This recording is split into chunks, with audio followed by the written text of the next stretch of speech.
Ndauya pamberi penyu ndakapfugama, moyo wangu wakazara nemhosva.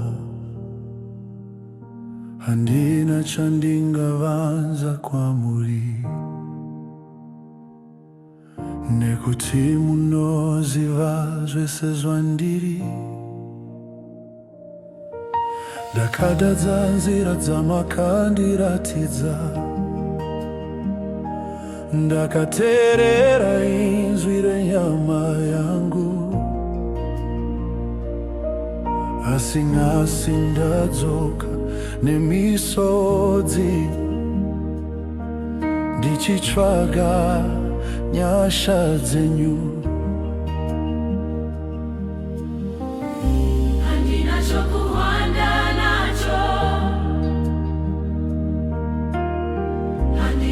Chokuzidzivirira nacho, ndine rudo rwenyu chete rwandinovimba narwo. Ndiregereiwo Mwari, ndiregererei, ndigezei nemisodzi yenyasha dzenyu.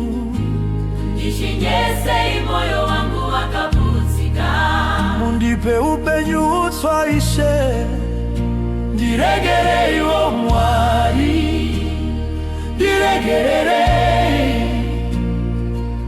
musanditarise nezvandakaita. nditarise nerudo rwenyu rukuru, Nekuti pasina imi ndaparara. Usiku wangu wakazara nekuzvidemba, masikati yangu nekutya. Mweya wangu wakaneta nekuremerwa, nekutakura zvandakatadza. Ndakasvaga rugare kure nemi, asi ndakaruwana pasina. Zvino ndadzoka ndiri mwana akaputsika, ndichichema pamberi penyu.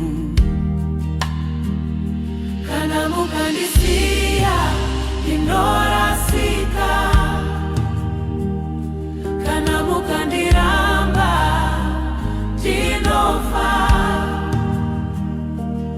Asi kana mandiregerera ndorarama.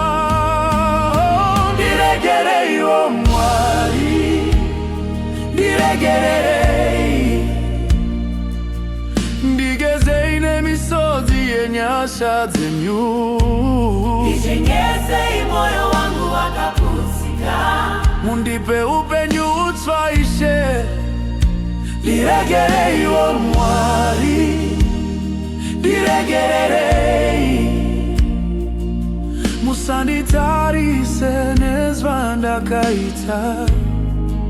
nditarise nerudo rwenyu rukuru, Nekuti pasina imi ndaparara.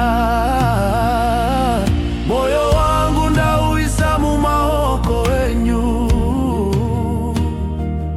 zvitadzo zvangu ndazvisiya pamakumbo enyu.